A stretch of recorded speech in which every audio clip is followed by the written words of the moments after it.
السلام علیکم ناظرین، وائس آف قاضی میں خوش آمدید۔ بندہ ناچیز کو مبشر قاضی کہتے ہیں۔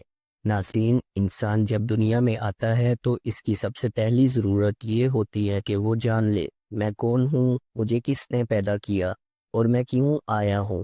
اسلام ان سوالات کا جامع جواب ایک عقیدے کی شکل میں دیتا ہے، اور وہ عقیدہ ہے لا الہ الا اللہ، اللہ کے سوا کوئی عبادت کے لائق نہیں۔ اسلام کا پہلا سبق عقیدہ ہے، اور آخری لمحہ بھی اس پر ختم ہونا چاہیے۔ جس کا عقیدہ درست نہ ہو، اس کے اعمال بے معنی ہو جاتے ہیں۔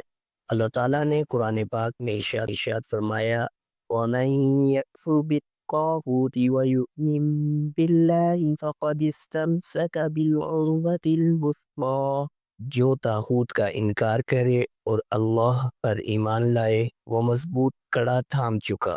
یعنی عقیدہ درست ہو تو انسان مضبوط ہو جاتا ہے، اور اگر عقیدہ بگڑ جائے تو انسان دنیا و آخرت دونوں میں برباد ہو جاتا ہے۔ ناظرین، اردو لغت میں عقیدہ کے لغوی معنی ہیں کہ دل سے کسی بات پر مضبوطی سے یقین رکھنا۔ اصطلاحی معنی عقیدہ وہ یقین ہے جو انسان کو اللہ کے رسول، فرشتوں، کتابوں، آخرت، تقدیر اور دیگر بنیادی حقائق پر رکھنا ضروری ہے۔ توحید کا مفہوم۔ اسلام کی بنیاد توحید پر ہے۔ اب سوچنے کی بات ہے کہ توحید کا مطلب کیا ہے؟ اللہ تعالیٰ کو اس کی ذات، صفات، افعال اور عبادات میں اکیلا اور یکتا ماننا۔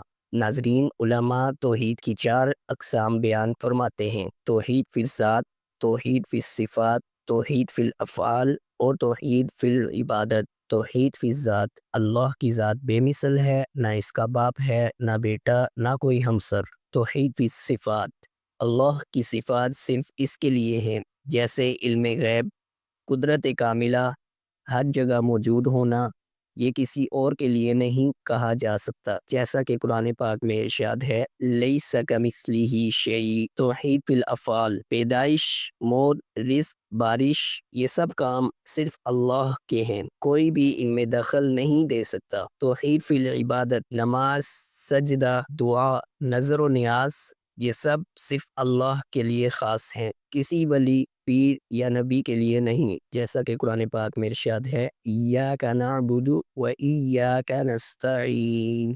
شرک کے لغوی معنی شریک بنانا، اصطلاحی معنی اللہ کی ذات، صفات، افعال یا عبادات میں کسی اور کو شریک کرنا شرک ہے۔ ناظرین، جیسا کہ توحید کی 4 اقسام ہیں، اسی طرح شرک کی بھی 4 اقسام ہیں۔ شرک فی الذات، اللہ کے علاوہ کسی کو خدا ماننا، جیسے عیسائی حضرت عیسیٰ کو اللہ کا بیٹا کہتے ہیں۔ شرک فی الصفات، اللہ کی صفات کسی اور کو دینا، جیسے یہ کہنا کہ فلاں ولی ہر دل کی بات جانتا ہے، قبروں والے ہماری فریاد سنتے ہیں، یہ سب شرک فی الصفات میں آتا ہے۔ شرک فی الافعال، یہ سمجھنا کہ کسی بزرگ، پیر یا قبر والے کے ہاتھ میں اولاد دینا، روزی دینا یا مصیبت ڈالنا ہے تو یہ شرک فی الافعال میں آتا ہے۔ شرک فی العبادت، کسی قبر، پیر یا ولی کو سجدہ کرنا، ان کے نام کی نیاز دینا یا ان کے نام پر جانور قربان کرنا شرک فی العبادت میں آتا ہے۔ ناظرین، اللہ تعالیٰ نے قرآن میں بارہا فرمایا کہ شرک سب سے بڑا گناہ ہے جسے وہ کبھی معاف نہیں کرے گا۔ ان اللہ لا یغفر ان یشرک بہ ویغفر ما دون ذلک لمن یشاء۔ بے شک اللہ شرک کو معاف نہیں کرے گا، اور اس کے سوا جو گناہ ہوں گے وہ جسے چاہے معاف کر دے گا۔ نبی کریم صلی اللہ علیہ وسلم نے فرمایا من مات یشرک باللہ شیئا دخل النار، جو شخص شرک کی حالت میں مر گیا وہ ضرور جہنم میں جائے گا۔ اللہ تعالیٰ نے قرآن مجید میں 100 سے زائد مقامات پر توحید کا ذکر فرمایا اور شرک کی مذمت بار بار فرمائی تاکہ انسان اس سے بچیں۔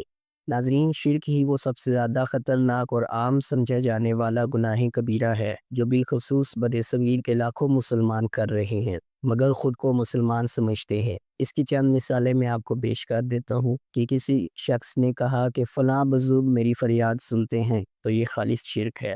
اسی طرح کسی نے کہا کہ اگر میں نے داتا صاحب سے مانگا تو ضرور ملے گا، یہ بھی شرک ہے۔ اسی طرح غوث پاک ہر جگہ حاضر و ناظر ہیں، مشکل وقت میں عبد القادر جیلانی مدد کو آتے ہیں، یہ سب شرک فی صفات میں شامل ہے، کیونکہ سننا، مدد دینا، دل کی بات جاننا، یہ سب صرف اللہ کی صفات ہے۔ قرآن کہتا ہے قُل لَا أَمْلِكُ لِنَفْسِي نَفْعًا وَلَا ضَرًّا إِلَّا مَا شَاءَ اللَّهُ، اے نبی کہہ دو میں اپنے لیے بھی نفع و نقصان کا مالک نہیں ہوں سوائے اس کے جو اللہ چاہے۔ اگر نبی کریم صلی اللہ علیہ وسلم جیسی عظیم شخصیت خود اپنے نفع و نقصان کے مالک نہیں تو کوئی اور کیسے ہو سکتا ہے؟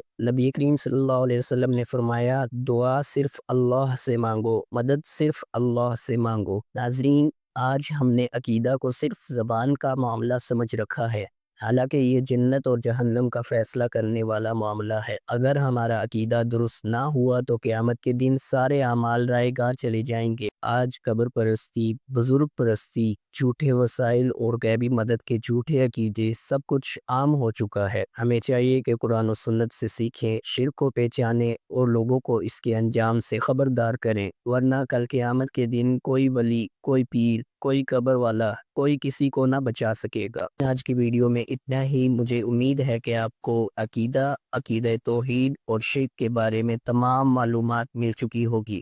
ناظرین، انجانے میں اگر آپ سے بھی کوئی شرک سرزد ہوا ہو تو اس کی اللہ سے گڑ گڑا کر معافی مانگیے، کیونکہ گناہ کبیرہ بنا توبہ کے معاف نہیں ہوتا۔ پہلے ہی ہمارے نامہ اعمال میں نیکیاں بہت کم ہیں، پھر کیوں ہم شرک جیسا عظیم گناہ کبیرہ کر کے جہنم کو اپنے اوپر واجب کروا رہے ہیں؟ ذرا سوچئے۔